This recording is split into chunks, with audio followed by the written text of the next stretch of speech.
Hello, hello, hello, hello, hello. Good day. Welcome. I'm Shirvington Hannays, counseling therapist, and Mr. Rice and Peace and Soul himself. I'm a therapist, and today we're going to have a special episode of that's right, Rice and Peace for the Soul. Revisited. This, I believe, to be true. And I'll be featuring three segments, a kind of a mini segment where I will introduce to you my new book. That's right. One of three books that are going to be dropped.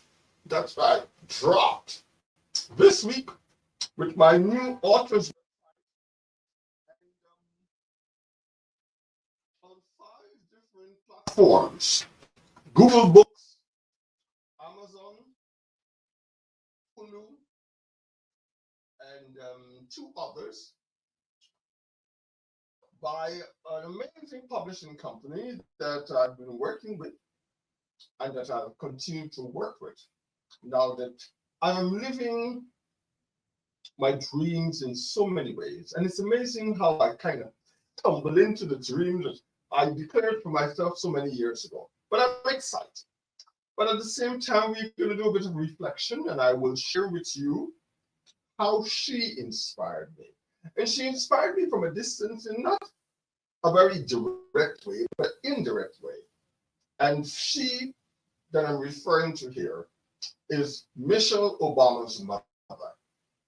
It was an inspiration to watch her while the Obamas were in the White House, and whenever you would see her, the grace with which she navigates this terrain that in her 70 something years at that time, I wonder if she had ever envisioned that she would have been there. But I was always in awe of the way in which she navigated the terrain and in which she found herself. And as she apparently lovingly referred to herself at that time as grandma, she was just playing the role of grandma. And I love that. So the former first grandma, who yesterday it was announced, passed away. And so on Thursday, when I was going through the supermarket at the checkout, I saw this book that the Life magazine dedicated a special edition to Michelle Obama. And I said I was going to be doing how she inspired me, her book today. But since her mother's passing yesterday and it was announced, I decided to reflect on a statement issued by Barack and Michelle and Craig and Kelly Robinson and the kids, reflecting on their grandma, mom, and his mother-in-law. So I'll do that. I'll give you a bit of the tone of my new book.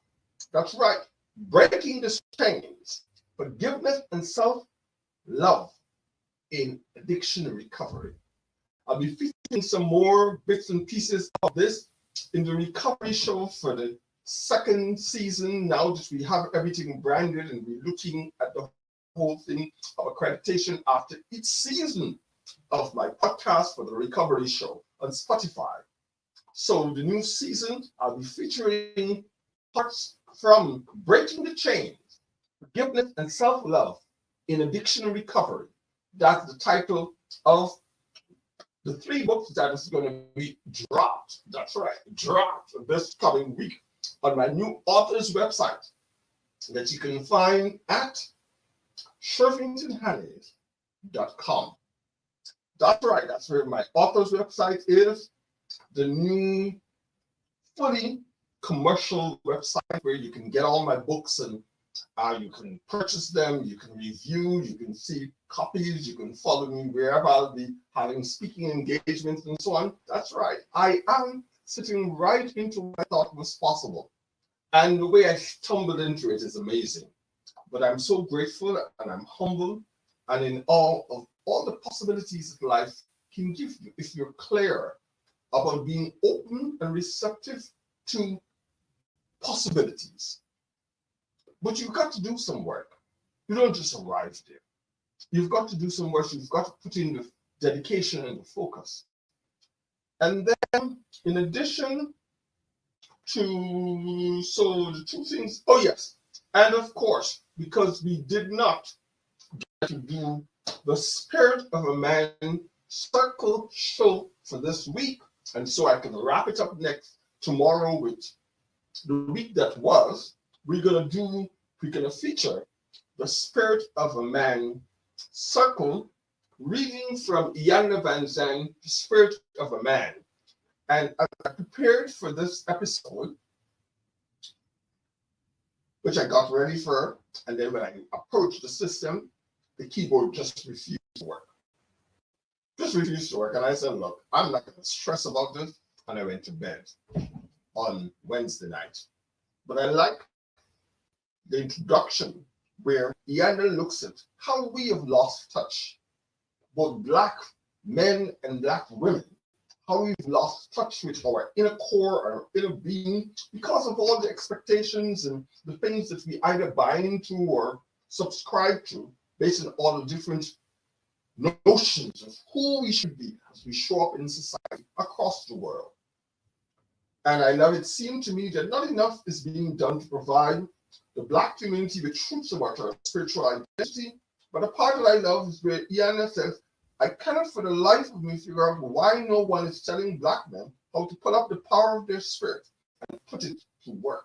So I'll be exploring that and some more in the introduction, in which Iyanla looks at how Black men and Black women, as they interact and cohabit and do all the stuff that they do together, how in a lot of ways they've lost touch with the essence of who they are. So I'll be looking at that using the Spirit of a Man for the Spirit of a Man Circle.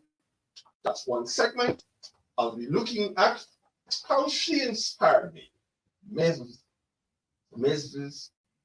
Marian Robinson, mother of Michelle Obama, and her passing, just stopping and pause and reflecting on her life, and in my opinion, how she navigated with grace and gratitude during the time she was in the White House with her daughter, her son-in-law, and her grandkids. I'll reflect on a statement put out by Barack Obama. I'll share that with you. So, to get started, why don't we take a quick look at what Iyanla Vanzant had to say for today, the 1st of June, 2024. I'm Shirvington Hannays, the laughing therapist, Mr. Right Peace for the Soul. Yes, I sporting short pants and all of that in here. We got on my hot color, because although it is we smack dead in spring, soon gonna be summer, it's still kind of chilly outside. But I'm inside, it's warm. I have me some hot chocolate. And white hot. Some hot chocolate. And let's go. Right Peace for the Soul, revisited. This, I believe to be true. And for June 1st, Iyanla puts forward, as long as you can find someone else to blame, sorry, that is April, but I kind of like that. As long as you can find someone else to blame for anything you're doing, you can't be held accountable or responsible for your growth or the lack of it. Wow, I love that. Sun Bear, as long as you can find someone else to blame for anything you're doing, you cannot be held accountable or responsible for your growth or the lack of it. Love it. I gotta read this, man. I love it.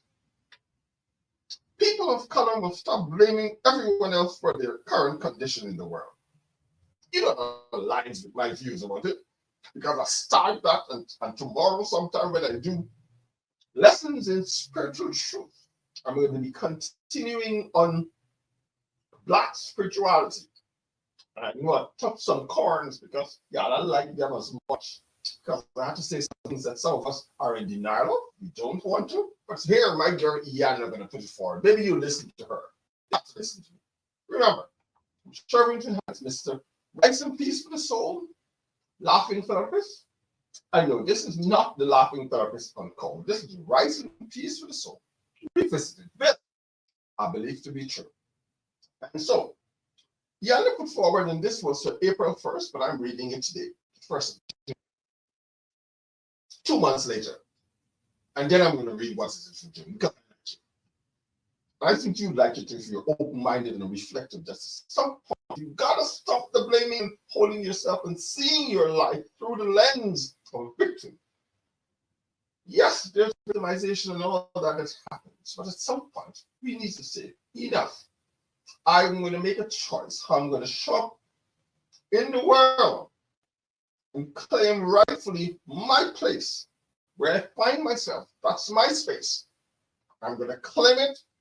And I'm going to make choices how I'm going to move beyond it, despite and in spite of all these different things that may come at you. Because life is complex, complicated, and can be and have the potential to be difficult. To quote M. Scott Peck, but not verbatim. He said life is difficult. And then he says, in further along the road less traveled, life is complex. Which I agree with him 100%. But let's use this thing for April the 1st, according to Yanda. As long as you can find someone else to blame for anything you're doing, you cannot be held accountable for or responsible for your growth or the lack of it. Love it.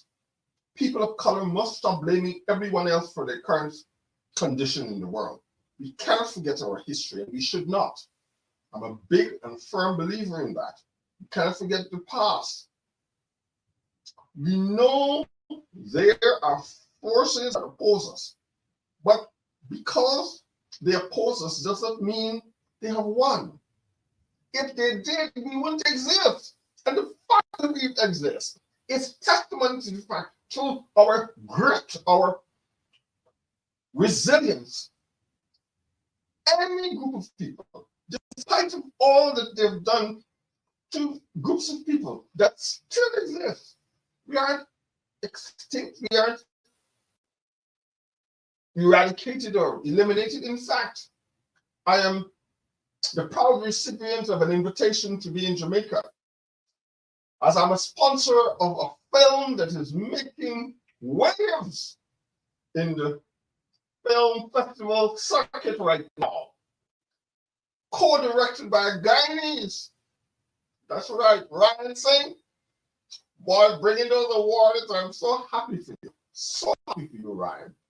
And Nicola Cole, they co-directed Ray of Hope, an amazing documentary about people from Sri Lanka who migrate or come to Canada, and they reflect on their experiences why 26 years later of the genocide and all that happened 26 years ago, and in some ways still happening. And when I finally got an opportunity 2 days ago to screen it for myself, although I'd already given my word that I will sponsor the screening of the documentary in Jamaica on the 27th of this month, in honor of Canada Day, the film that has already gotten Best Director, Best Documentary, Best Poster, they're just rocking in. I'm so happy for the team there. Ryan, congrats. Nicola Cole, congrats. The whole cast and crew, the editor, an amazing job done by the editor. And I'm glad I said yes, even before I watched the film. And I'm looking forward to possibly, but I accepted the invitation, to be at the screening there on the 27th. Okay? Where I'm sure they'll rock up another award of some sort. But so happy for the cast team of Ray of Hope. So there we go. We can't forget the past. We know there are forces that oppose us, but because they oppose us does not mean they have won. We must stop believing what has been said to and about us. We must stop and take full responsibility. We must take full responsibility for how and what we are now. Many people of color are afraid to look at the lessons we must learn from the past. If we do not learn the lesson, we will continue to repeat the class. Let me repeat that. If we do not learn the lesson, we'll continue to repeat the class. We have a reason to be angry. In many ways, we do. Oh my heavens, a year ago, when the worst thing at that time could have happened, I thought, that's it. Look at me now. I just let that go. I don't even care what they did or what they didn't do. Let it go. Look at me now, living my best life possible at this juncture of my life. It's very little stress, choosing not to take on a lot of things, and living a life that I say I would love to experience as a writer, as a broadcaster in so many ways. I've got a very reasonably liked podcast on Spotify, The Recovery Show, that continues to show that it is what people are responding to for Rice and Peace for the Soul.tv. That is the show people are responding to. I will be updating the reruns that have been there for quite a long time now. There'll be a fresh set of episodes based on everything I've done for the last 3 weeks. We'll update that and put it there. I'm not going to stress myself. I'm pacing myself so you can have consistency of seeing. So when we want to rise, we will. When we are ready to grow, we can. The only thing holding us in place right now are the things we do not do. Wow. The things that are holding you, us, anyone, where they are right now, are the things that you do not do. Nicely said. All right. So now that I got that out of my system. June 1st, according to Ian Levinson, for June 1st, force against force equals more force. That is an Ashanti proverb. Force against force is more force. There's nothing more infuriating than being in the presence of someone who makes a racial slur, whether it is in the form of a joke, mindless comment, or blatant disrespect. Ignorance should carry no weight with you. Ignorance should carry no weight with you. The comment is a reflection of fear and shame. And this is not only about racism. Anything that is disparaging, anything that is prejudice, anything that is in some way meant to belittle or to undermine the integrity, the presence, just the sheer presence of a person, oftentimes is done in fear and shame. To respond means giving in to fear and surrendering your power. Remember, what you focus your mind on will grow. When you allow yourself to be drawn into the ignorance of another, you will undoubtedly say or do something of the same nature.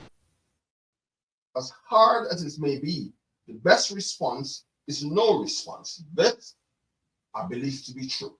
Oftentimes, it may seem as if you had to, and I had to grow into that, and I'm still working on it. Not every time there is something said or done that you need to say. You can always have an opinion. It doesn't mean that you have to share it. But I learned that, and when that was shared, it was like, that's tough. It's true. As hard as it may be, the best response is no response. In the silence of your comment, the sting of the words is sure to hit home. I am in charge of my words and deeds. Thank you, Yella. So as we move into me featuring, okay, and for all intents and purposes, we may go for an hour today, as against half an hour, as I reflect on the grace with which Marian Robinson Michelle Obama's mother, navigated that 8 years of being in the White House as first grandma. And I have some interesting little anecdotes that I'll share based on the statement put out by Barack and Michelle on behalf of Barack, Michelle, his brother-in-law Craig, and Craig's wife Kelly, and their children, as they reflect on the life and on the passing of their beloved grandma, mother, daughter-in-law, mother-in-law, sorry. But before I do that, let me give you a little bit of my soon-to-be released book. That's right. Breaking the Chains, Forgiveness and Self-Love in Addiction Recovery. Embracing forgiveness and self-love. Understanding the chain of unforgiveness. And this doesn't only have to do with addiction or being in addiction and recovery. Unforgiveness is a thing for most of us. And there's another book in which I read about unforgiveness, in which it reflects on the fact that unforgiveness is a series of emotions balled up together. And that's why it can be so toxic and dysfunctional when you make the choice not to forgive. I say not to look at the same situation differently. So, are you feeling weighed down by the chain of unforgiveness? Do you find yourself holding on to grudges like they were going out of style? Yeah. Remember that. I'm reading from my new book that is about to drop this week, giving you a little tone because it's done in a light-hearted fashion. My first real attempt at a more humorous side of looking at some serious matters, but making it more palatable and light-hearted for you to get into it, hopefully get out of it and from it with something that can shift you, your consciousness, your way you're looking at something, especially for those in addiction recovery or as preventative measures as you look at things like forgiveness, self-love, self-care. So in Breaking the Chains, Forgiveness and Self-Love in Addiction Recovery, I put forward that embracing forgiveness and self-love, you have to come to understand the chain of unforgiveness. Well, my friends, it's time to break free from those chains and let go of the past. In this book, we are going to dive deep into understanding the chain of unforgiveness and how they can hold us back from living our best lives. Picture this. You're walking around with a heavy ball and chain attached to your ankle. That ball and chain represents all the grudge and resentment you're holding onto. Now, imagine trying to run a marathon with the ball and the chain dragging behind you. That's right. It's not a pretty sight, is it? That's what unforgiveness does to us. It weighs us down and slows us down in our journey towards self-love and healing. But here's the thing. Forgiveness isn't about letting the other person off the hook. Oftentimes, people choose not to forgive because they have this notion that if they forgive the other person or forgive the situation or to look at it differently, it means giving validation or endorsing what has happened, the nature of it. No, it has nothing to do with that.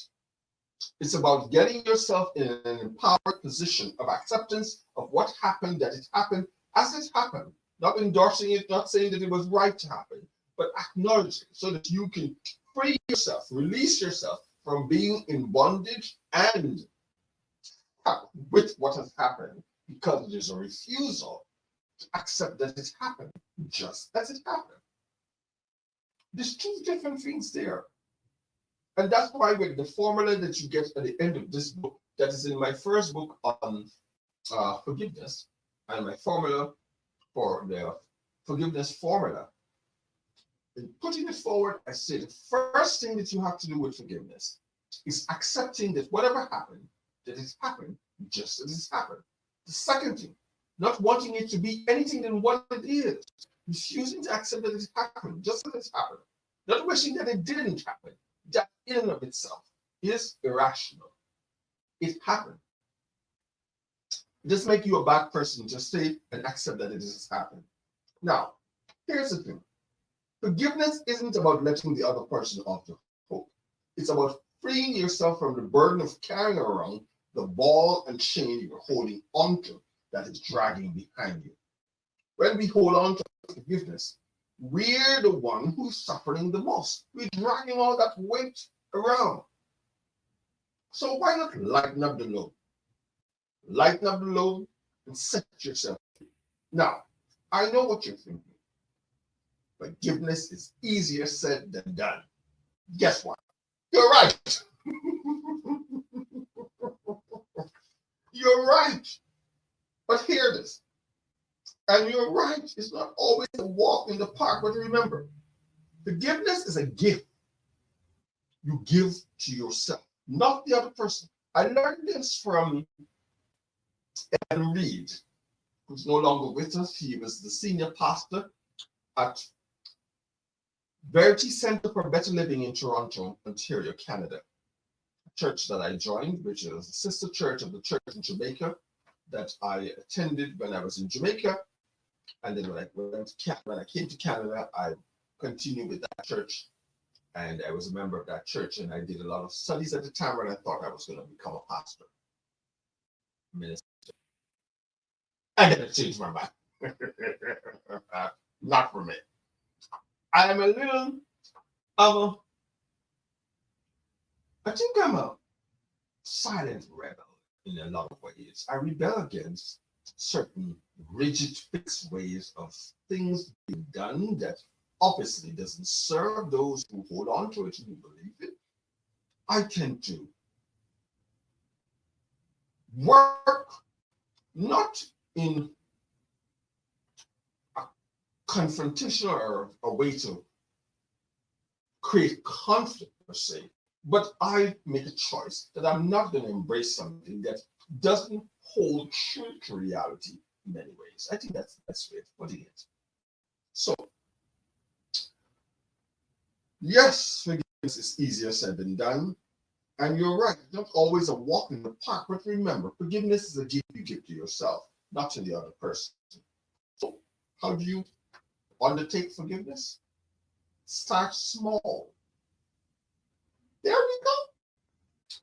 You got one bit out of breaking the chain. Forgiveness and self-love in addiction and recovery. I say in any kind of behavioral change, any kind of getting unstuck from being stuck in any situation, wherever you are in your life. It starts with small, recurring commitment to look at things differently. For example, maybe forgive the person who cut you off in traffic, or the person who walked in front of you after you opened the door to enter. And you want to back that person. You open the door and they just walk through, and you nearly trip. Yeah. Now, the more you practice forgiveness, the easier it becomes. And here's a little secret. Forgiveness is like a muscle. The more you exercise it, the stronger it gets. So flex that forgiveness muscle and watch as those chains of unforgiveness start to loosen their grip on you. Remember, you deserve to be free from the weight of the past, because that's what unforgiveness ultimately happens with those who are choosing not to forgive. So let go of the chains and embrace the freedom that comes with forgiveness and self-love. Letting go of resentment and bitterness. Letting go of resentment and bitterness can be like trying to untangle a stubborn knot in your shoelace. Frustrating, time-consuming, and sometimes downright impossible. I know about that, untangling a knot in your shoelace, and it's taking forever. And sometimes you want to just cut the lace, but with patience. And sometimes with just surrendering and going back to it later on. But eventually, with some patience and with some time, and maybe assistance of a tweezer or something like that, you get it done. But just like those knots, holding on to resentment and bitterness can trip you up and keep you stuck in the same old pattern. So why not kick those negative feelings to the curb and free yourself from this grip? Picture this. You're carrying around a big ball of resentment and bitterness on your back, like a backpack of rocks. Yes, rocks. Every step you take feels heavier and more burdensome until you practice, until you're practically dragging yourself along. Wouldn't it be nicer to loosen your load and skip through life with a spring in your step instead? Come on, you should be getting the picture right now. It serves no one, especially you, to be carrying around business, resentment, unforgiveness, as if it was something that you have an allegiance to and you refuse to give it up. But it's causing you a whole lot of distress, while the person that you probably having as the subject of your unforgiveness is there having a life, not even in many cases aware that you have a grudge against them. Letting go of resentment and bitterness doesn't mean you're letting the other person off the hook. It means you're setting yourself free. Imagine being able to breathe deeply, laugh wholeheartedly, love fiercely without the heavenly weight dragging you down. It's like finally taking off those shoes that are too small and slipping into a cozy pair of slippers, like the one I'm wearing right now. Yes. So, oh, that's the tone of my new book that is going to be dropped this week on my author's website and on 5 platforms, including Amazon, Hulu, Google Books. Look forward to see you. But guess what? I think I'm going to have a treat for you tomorrow. I'll share with you a link, and if the first 25 persons to submit their info may just get a whole copy, hard copy, paperback, or ebook of, that's right, Breaking the Chains, Forgiveness and Self-Love in Addiction Recovery, tomorrow during the Recovery Show, recording and airing, right here on RAPsoul.TV.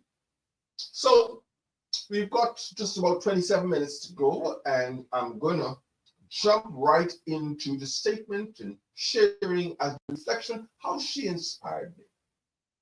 Like I said, when she was there as the first grandma in the White House during the time of Barack's presidency, I always kind of looked for her and was in awe of the way in which she would be there, but not trying to hog for the spotlight, not trying to upstage who that was all about. Barack, Michelle was there supporting him. It was all about them. She would just be there. There were times when she would be with the girls, but she was always just there. And I always wanted to know, was she living with them in the White House? And I learned, yes, she moved into the White House with them. So, on the statement released yesterday by Barack and Michelle and Craig and Kelly Robinson, which is Michelle's brother Craig and his wife Kelly, and their children, it states, as before in the statement, Marian Lois Shields Robinson, our mother, mother-in-law, grandmother, had a way of summing up the truth about life in a word or two, be a quick phrase that make everyone around her stop and think. Her wisdom came off as almost innate, as something she was born with. But in reality, it was hard earned, when I read this, for me, this was profound. Sometimes we see people and the ease at which they're going through life, we think, oh, this comes naturally. That's just who they are. That's their personality. No. A lot of time people become who they are based on where they're coming from, the experiences that they went through, things that they've either lost or endured. And it was very apparent the way she would always be present there. And it was an inspiration to watch her, never ever trying to upstage Michelle or Barack or anything. She was there. She said in her role as grandma, fashioned by her deep understanding that the world's roughest edges could always be sanded down with a little grace. This was profound when I read this. I love it. I'll read it again. This is put forward by Barack Obama on Twitter, or what is now X, former Twitter.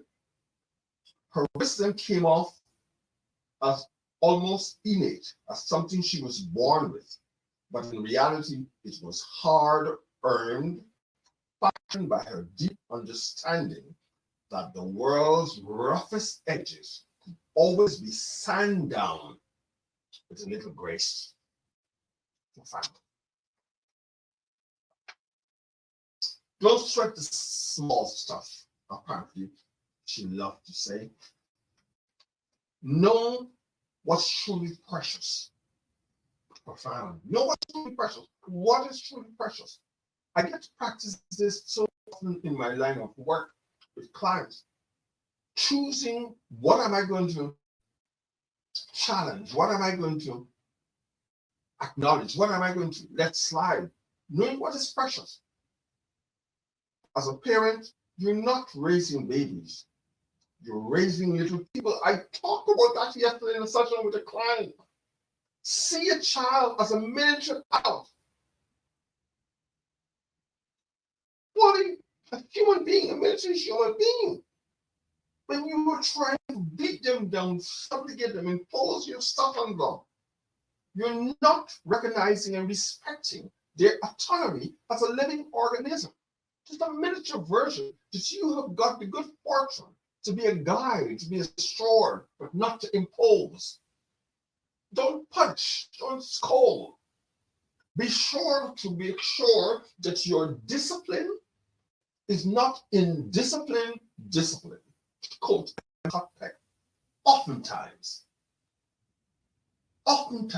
parents who are so big on disciplining their kids are very indisciplined themselves, and they want to know why those kids show up in the world later on, or while they're kids, as very indisciplined. They're modeling that behavior from somewhere. Yeah? For example, a parent who tells a child that a neighbor is coming, tell the neighbor, I'm not at home. I've just taught that child that lying is okay. How then can you go scold them when they lie to you? You told them it was okay to lie. Be a role model and go and tell that person, I'm not in the mood to talk to you today. But you don't have the gumption to do that, so you teach the child to lie. Go tell them, I'm not at home.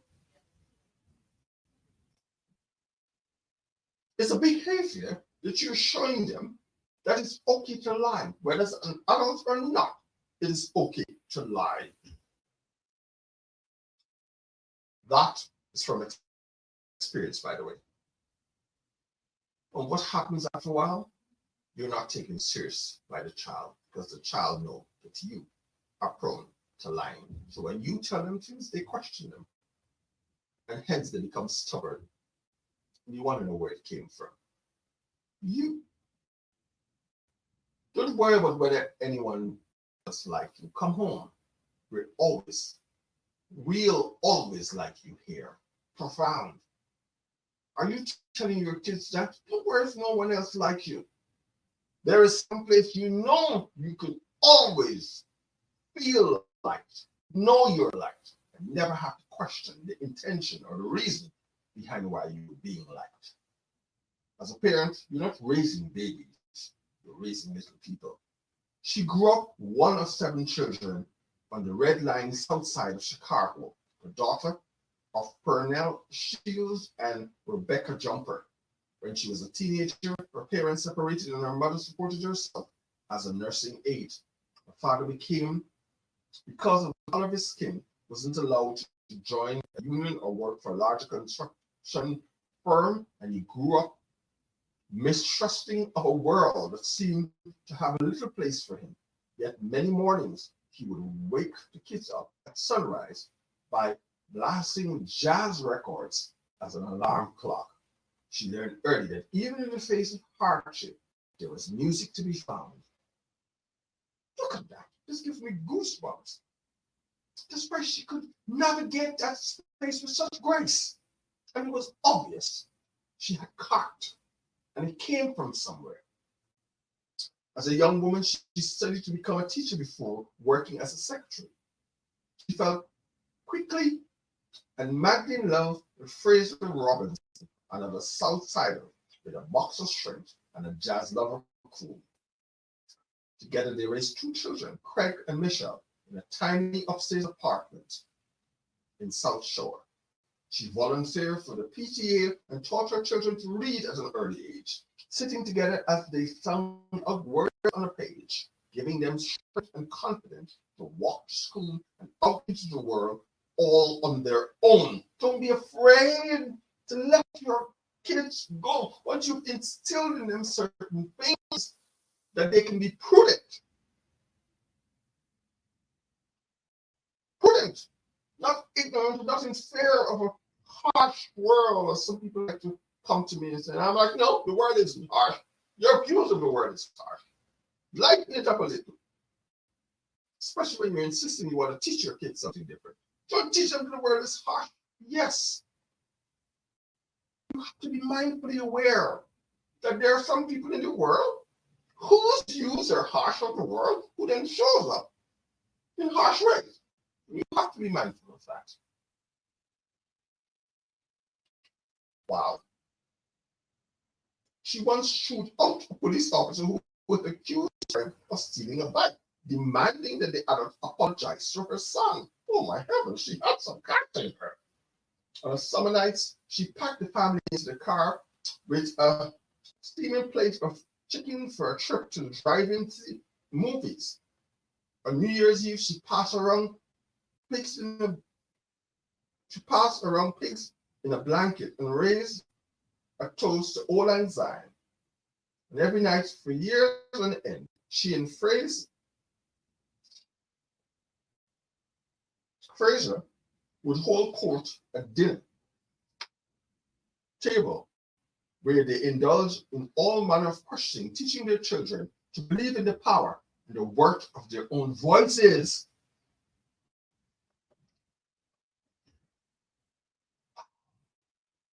When Craig decided to leave a lucrative financial job to pursue his dream of coaching basketball, she was there with her wholehearted support. When Michelle married a guy crazy enough to go into politics, she was just as encouraging. At every step, as our family went down paths none of us could have predicted, she remained our forge, refuge from the storm, keeping our feet on solid ground. On election night in 2008, when the news broke Barack would soon shoulder the weight of the world, she was there holding his hand. It was evident she was proud of him. I never saw her trying to steal the spotlight. She knew she had a responsibility, just as well as they all had a responsibility. As the first African American family in that White House, they had a burden to ensure that they came away from there without blemish. Of course, you're going to have naysayers and all of that. But they were a family to look up to, and they inspired me. With a heavy nudge, she agreed to move into the White House with Michelle and Barack. We needed her. The girls needed her. She ended up being our rock through it all. She relinquished her role as grandma to Melissa Maria and Sasha, just as she dotted on Avery, Leslie, Austin, and Aaron, left encumbered by the responsibility of motherhood, she indulged in a little more fun and game, while keeping any danger of spoiling her grandchildren safe at bay. And although she enforced whatever household rules we set for bedtime, watching TV or candy, she made clear that she sided with her grandbabies in thinking that their parents were too damn strict. Namaste. May her memories continue to be with her loved ones, as she is no longer with them in body, but they'll continue to remember how she was their refuge through the storm, as this put there. Beautiful. How she inspired me. Of course, the article, you can get it online if you go and you follow Barack. I'm sure you'll find it there. Powerful stuff. That was in memory of Marian Robinson. Okay, Michelle Obama, mother, who passed away yesterday, the 31st of May, 2024. She was 86 years old. So, for the last segment of today's show, Rice and Peace to the Soul, revisit this, I believe to be true. I'm going to be featuring the Spirit of a Man Circle show, and we're using the book by Ianda Benzang, The Spirit of a Man, a vision of transformation for Black men and women who love. And in this section, I want to read what I thought was a very balanced way, pun intended, balanced way, that Ianda put forward. Why oftentimes or sometimes Black men and women, or men and women the world over, sometimes conflict in trying to do this thing together in unison. Ianda says, on the 25th of November 1993, Thanksgiving morning, 6:20 a.m., she was awakened with a jolt. And the jolt was that you need to write this book. And she was like, oh God, I don't want to write this book. And he's like, you need to write this book. It wasn't the first time. The spirit in her today, however, her usual argument is why she could not write a book, would not attempt to do it, was not working. The spirit in her was raging. It would not take no for an answer this morning, 25th of November 1993. The other part of the message was that if she did not write it, she would have a very difficult time trying to write anything else. So she pleaded, why me? Why should I have to write a book about men? This is the usual question when I'm prompted by spirit to do what I was humanly thinking is impossible to do, she said. The answer was very clear: balance. Oftentimes in life, we come into conflict as men and women who love us and all of that, who are our parents, our mother, sisters, our aunts. A lot of times when we have conflict with them, it's because there is an imbalance in how we try to negotiate our relationship and relate. Everything in life must have balance. The inspiration came to her. What you do for and give to women, because up until that time, most of her writing was geared to women. You must do for and give to men. We, Black men and women, have fallen out of balance. Men have fallen out of their heart into their heads. Women have fallen over their hearts into their heads. We have both fallen out of grace of spirit. We have been conditioned on our system of values built on contempt and disrespect for who we are as a community of people.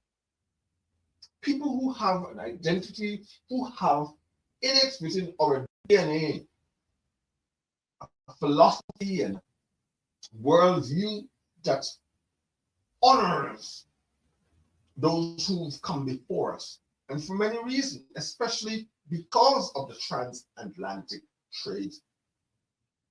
And the whole reason for why our shoe have been placed in the Western world and plantation and all of that. This condition has taken us away from certain basic principles that are living memories in our DNA. These principles, which I believe are etched into our subconscious memory, are the keys to our basic nature. I say this all the time. A lot of us are in conflict with ourselves because we're holding on to values and things that by our nature, our DNA, it's not who we are. For example, Jews, you're born a Jew. Yes, you can get into the, but it's a lifestyle, it's a way of being, it's a way of feeling. And a lot of times when we're in conflict with ourselves because we're holding on to things or valuing things that we have no innate connection with.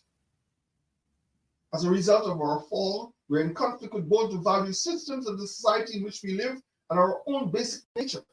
Black men who instinctually want to stand along the leaders and direct the tides of the living world often sit in fear of being annihilated, eliminated, or worse, hung out, or left hanging. Black women who want to stand by or stand up for their male counterparts have been stepped on or stepped over, accused by the very ones they desire to support of being out of their place in an attempt to take over.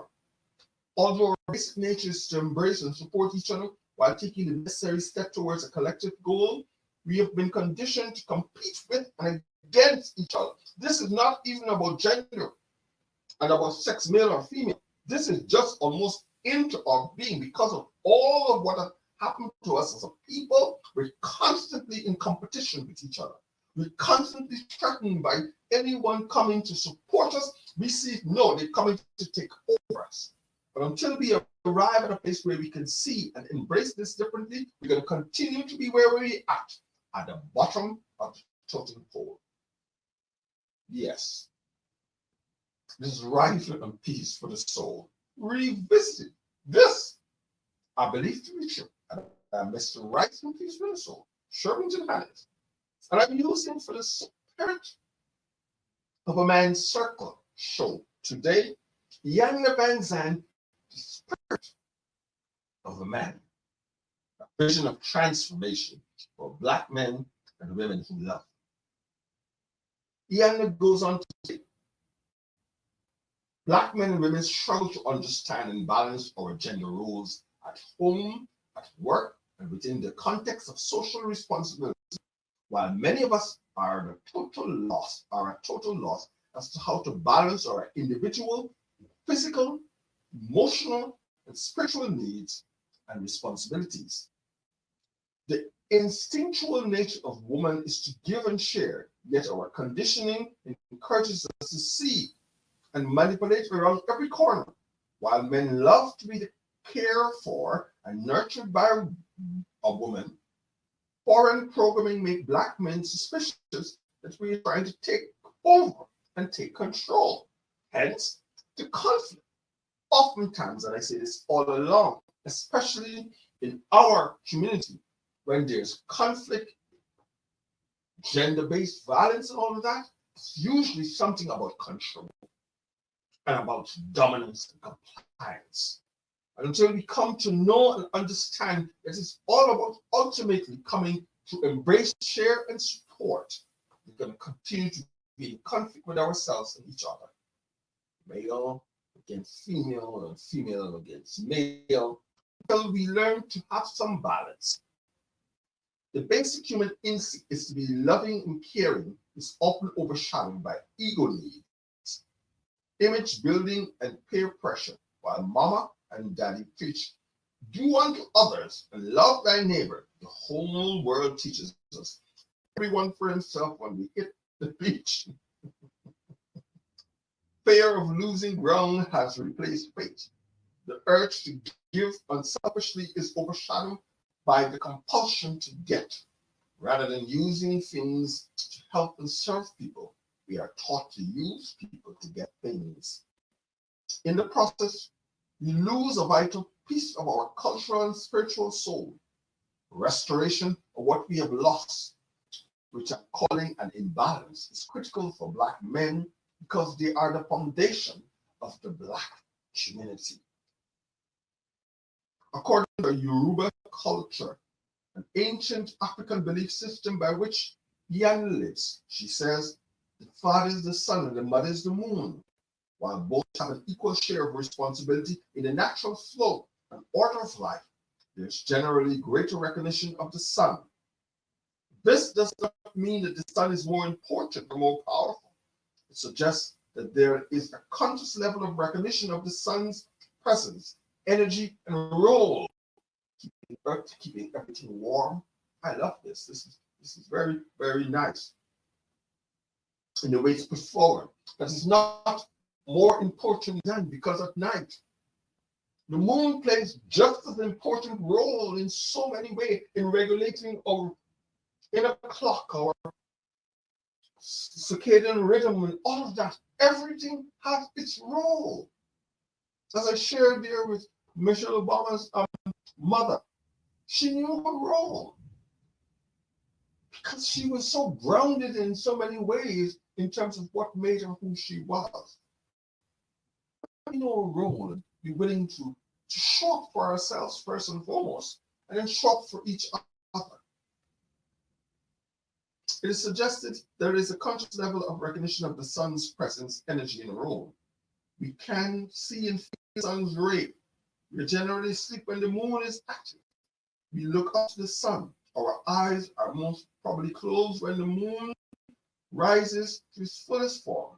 Still, these two dynamic powers, the masculine energy of the sun and the feminine energy of the moon, occupies the same space harmoniously, each performing its function without conflict or competition.